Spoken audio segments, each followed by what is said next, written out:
And as always, we support our good friend Aditi, who was in Jacksonville this weekend, who is now joining us. Aditi, that picture on the sideline, Trevor Lawrence is really tall. Really, really tall. Yeah, he's slightly tall. You do know, though, that is my superpower, is that I make everybody look tall. I do. Denzel next to me on the day after he was drafted, Browns fans were saying, oh, he's not as small as we thought. But actually, really, it went. Well, Didi, you have the ability to make someone look taller and extremely bigger. As far as horizontally goes, like her. I don't know about Tua. Did you guys see me next to Tua last week? I don't know if I really helped his stature that much. Well, we will find it. Hold on, but Steve, let's say tag word real quick for anyone who doesn't know what we're talking about. This is Aditi, and this is the 8'17" quarterback Trevor Lawrence. You know what's so fun? What's so funny about that is that Trevor is actually like in the background and Travis Etienne is in the foreground. Travis isn't that big. Like, Travis looks a lot bigger simply because he's in the foreground of the photo. So Trevor is even bigger than he appears in that photo. And I need to ask you a question. Coming from a person who has great hair like yourself, where would Trevor Lawrence's hair rank on the big board of hair? Is it as good as he thinks? I mean, it's sunshine. Yes, there's definitely not a lot of product in it. It's not greasy. Like, who is that baseball player? Who is that Phillies player whose hair was so gross? Help me out. Brandon Marsh, right? Yeah, like, you're just like, oh, that grease. But what's making me laugh, G, is that I was the sideline reporter for the Jags Week 4 game, which was in Philadelphia, which was in an absolute monsoon. The rain didn't stop the whole time. And what was so crazy about it is my hair was back in a ponytail, but the rain was actually like dripping from my ponytail down my back because it was that much rain. And then the next week, Week 5, I was the sideline reporter for Jags Texans. And when we started our meeting, Trevor and I were talking about the rain, and I was like, well, was it dripping down the back of your hair? And everybody started laughing and said that was definitely the first time that somebody's hair was mentioned inside a production meeting. That's a rough one. He has lovely hair, and he clearly has not put a lot of nasty product or heat, or it feels like it is good, healthy, not over-processed hair. I can say that. Not that I've touched it, but I'm just saying. That's you don't ask the next question. How you know? Yeah, there's a stepladder to actually really tell you. But anyway. Aditi, you've seen the Dolphins this year. They seem to have been not all in on Tua up to this point. Are they all in on him now? Is he the quarterback here going forward? You know what? This seemed to be maybe prior to this year, but there is no question that Mike McDaniel is all in on him and believes in him and sees so much of what he can unlock in him. And I would encourage you to go and find the interview I did with him after the game against the Lions last week. So, of course, Tua comes back. He plays against the Steelers on Sunday night. He admits that he's rusty in that game. He plays a great, great, great game on the road in Detroit.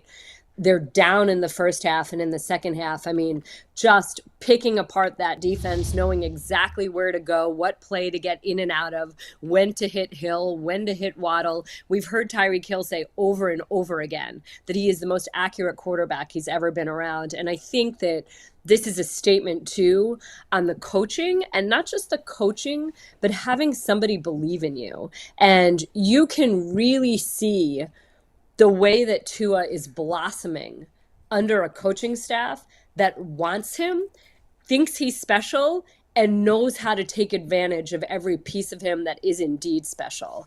And I just, I like what that team can do. I really like the way that they're playing for Mike McDaniel and they take to him. He is, Jason, do you know him? Have any of you spent any time around him? No, I briefly at the Combine and the owners' meetings, but nothing of significance.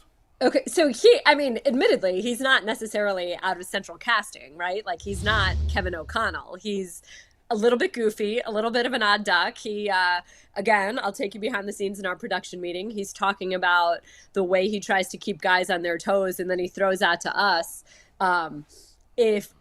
what instrument would you play in an 80s rock band that would then make you vulnerable to the way that music shifted in the 90s?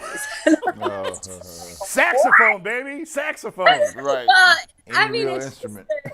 he's a Yale guy. His brain is always whirring. He totally leans into being a little bit goofy, unusual. Again, not like your prototypical head football coach. And the guys love it. I mean, they're really, really, really taking to it. And I think this is a team that is continuously getting better. And that's what you want to see. Again, every coach in every sport will tell you that. You don't want to be playing your best football in September. You want to get better as the weeks go. And I think that that's what we're going to see out of the Dolphins. Aditi, I'm confused. I did not know that Tyreek Hill had like all these yards. I knew he was playing well this year, and I knew that he was a mismatch nightmare. But then he pulled this man's stats up. He has 1,100 yards and 76 receptions right now. My question is, can you give us some insight? And I know, you may not know this, but if I have a player like this on my team, and I got Patrick Mahomes on my team, and I got Kelsey on my team, I know that those two are pretty much unstoppable. What do you think led to them giving up on Tyreek Hill in Kansas City? I don't know if that's giving up. I hate to speculate because I really don't know. I mean, I think that there could be so many reasons. He could have wanted out. He could have felt like he wanted to try something different. He might have wanted to be in Florida. There could be so many other things there. And I think the big deal here, too, and you could say this about Kelsey as well. Tyreek Hill played when Kelsey demanded attention. Right now, Tyreek Hill is playing as Jalen Waddle demands a lot of attention, too. And there's something to be said for taking advantage of every opportunity and having a team around you that you feel can do a lot as well. It's not just on your shoulders. I don't know. I really don't know, G. I don't know enough about the situation in Kansas City to speak strongly about it. But I think that things can be great and run their course as well. We've all been there, right? We've all had jobs that were great for a period of time, and then it was time to try something new. Do you think are the Dolphins concerned about the Browns and what they present this weekend? I think you're stupid if you're not, right? The Browns certainly played a great game on Monday. The Browns played a game on Monday night that played to the way they're supposed to be built, right? Get a lead and then run the ball. Control the clock, run the ball, secure the win. And you had Myles Garrett wreaking havoc. As we talked about last week, it was he needs to wreak havoc, and he did wreak havoc. And I think that when this defense is going and when this run game can get going, well, then that makes all the difference right there. And so, every team has the same. We were talking about this with Josh McDaniels, about Josh Jacobs, who has been running so well of late. Didn't necessarily yesterday for whatever reason, but early in the season wasn't nearly as productive. And Josh McDaniels said that has nothing to do with Josh Jacobs, but that has everything to do with where we were in a game. And when you're getting down, you just can't run as much. You just can't have that balance. And it's all part of it working together, fitting together. And when the Browns can indeed get a lead and run the ball the way they want to run the ball, well, they're a pretty tough team to stop. I mean, they are very, very physical, and that presents a challenge for anybody. Aditi, they're 3-5 coming into this game. There are 9 teams in the AFC with a better record than the Browns right now. They've got a ton of AFC losses already. What's the path to the postseason? I know it's a little early for this, but it feels like it's not, because they're 3-5. There's 9 teams ahead of them, and they don't hold many tiebreakers. So yeah, but like how much? Again, but how much ahead of them? In the AFC, there is no like, oh my gosh, the class of the AFC. Had you asked me before yesterday, it would be like, okay, there are the Bills and there are the Chiefs, and then there's a bunch of teams with 2, 3, or 4 wins that all seem basically the same. And then what happened yesterday? The Jets beat the Bills, and the Chiefs, I mean, it takes everything plus overtime to knock out the Titans, who don't even have a number 2 wide receiver. Forget not having a number 1 wide receiver. They don't even have a 2 wide receiver. They maybe have a 2.5 wide receiver.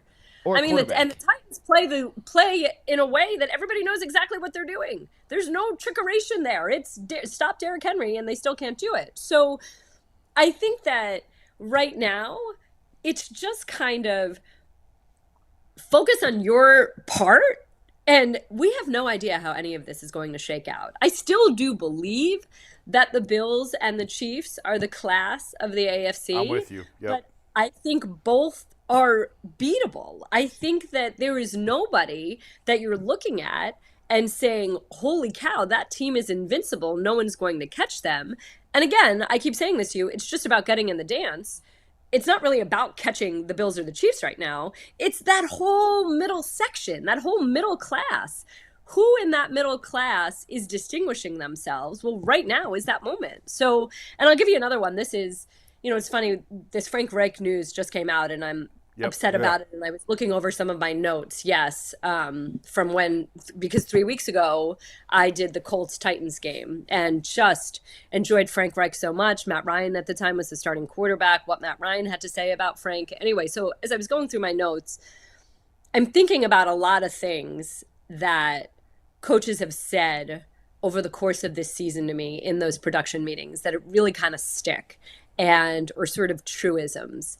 And one of the things that Doug Peterson, the Jaguars head coach, and I said this in our broadcast, told his team on Wednesday, it was a lesson of Nehemiah from the Bible. And basically the lesson he said is that Nehemiah wanted to rebuild the walls of Jerusalem. And so what he did is he told every family, you build your section of the wall. Just build your section. Don't worry about the section to the right of you. Don't worry about the section to the left of you. Don't worry about the section across from you. Just build your section of the wall. And in 52 days, the walls were rebuilt around Jerusalem because every family focused just on their wall. And so Doug Peterson used that as an analogy, parable, whatever, I don't know what the right phrase is, for his team. And it was that same idea. Just do your job. Just do your job. Don't worry about what the weak side linebacker is doing. Don't worry about what the strong side linebacker is doing. Just do your job as the middle linebacker, and this wall will get built. It's the same thing I would say to any team in the AFC. Do your job, win your games, play your football, and you're likely going to be where you need to be because nobody is running away with anything. And quite frankly, you can't get 3 wins in one day. You can only get 1 win a day anyway. In the spirit of Adam the Bull, I'm going to ask you a question that has nothing to do with sports. I'm have to do this. When you're on the road, what are 3 essentials that you need when you're on the road covering the NFL? For work or for personal rest or? 3 essentials. You got to have them. You don't feel right without them. Maybe it's just something you got to have. Maybe it's for personal. But like we're saying, like the regular stuff, like a toothbrush and my contact lens solution, that stuff doesn't count, right? That don't count. I need my notebook. I need my trusty notebook. Okay. I need a pen I like. Good like quality pen. It doesn't. They don't all have to be exactly the same. There's certain pens I like, but there's certain pens I don't like. I don't like pens I got to press too hard with. I don't like pens that hurt my hand. I just need a pen that I feel comfortable writing with. That's true. Yeah. What do I need? What do I know? Go to meal. That one's so hard, guys. You want to know why? Why? Yeah, it's really hard because we do a lot of crew meals at CBS, which I love. I love that we're together and we eat together and we spend time together. But I'm a vegetarian. And so we don't always get a meal that would be one of my optimum choices. So she's going to ruin it. Cleveland, though, I will say this. Week 2, we were in Cleveland. I got to choose the Friday night meal. Okay. Shout out. To town hall, and it was fantastic, and everybody on the crew agreed it was a great time. We got to sit outside at a big round table under an umbrella. That was good. So I don't know about go-to meal. I got to think of a third thing that I really need. I guess my phone, so I can phone home. Well, there like it is. Phone home. We got you out at 12:15. You're good to go. I did not go over too much, McNuggets. So there you go. Aditi, thank you for No. To say I still have 2 more minutes. Does anybody have anything else for me? Everybody feel good? Real quick. You mentioned the Frank Reich thing. That really surprised me. Do you think was he like pounding the table for Matt Ryan? Is that I'm just throwing that out. I don't know because this one I sort don't of think caught me off that's guard. why they. So the move was a shock, obviously, because we had been with them the week before, and the way that Frank Reich talked about Matt Ryan's leadership ability and how different it was, and the way, he told this great story that he often asked players to get up in meetings and kind of talk about a variety of things. And he said Matt Ryan was very new to the team. And he comes in the spring, and Frank says, we have values here, but we want to hear from you. Like, what are the things that really matter to you? Kind of like G's asking me, what are things that matter? What are the things that matter to you? And he said he was blown away by the way Matt Ryan stood up, got in front of that room, and the things that he talked about and how they resonated with players. And Frank said that he's never seen a player with the leadership qualities that Matt has. And he said it's, part of it, and it wasn't even about his age or his accomplishment. It was simply just his presence and the way that he drew people to him. When I talked to Reggie Wayne was talking about the ways that Matt Ryan reminds him of Peyton Manning, and now he's another Peyton. So put all of that together. Watch him on the sideline during the game. I watch him on the sideline, and he's rallying his team as he's keeping guys into it. And then to see after that game, after that loss to the Titans, that they were making this change, I knew that that wasn't about the coaching staff. I knew that that had nothing to do with the coaching staff calling for that. I don't think that Frank is the type of guy that would sit here and say, well, I'd rather not have my job than work with Sam Ehlinger. Like this is a professional. I don't know. I don't know if the patience is there. I don't know if, you've got an owner who's very involved for good and for bad. And it's sad. It's sad. I think that he's a really good coach. I think he's a good leader. I think he's a really good man. I'm struck by something I was telling you. I was just looking at my notes.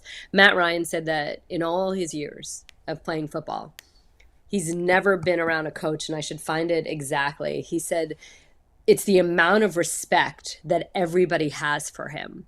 And he said that he's never been around a team where players didn't want to disappoint their head coach as much as they didn't want to disappoint Frank. And he said it had nothing to do with being yelled at or his demeanor. It was just that they didn't want to let him down, that they saw everything that he poured into them. They saw the way he had their back.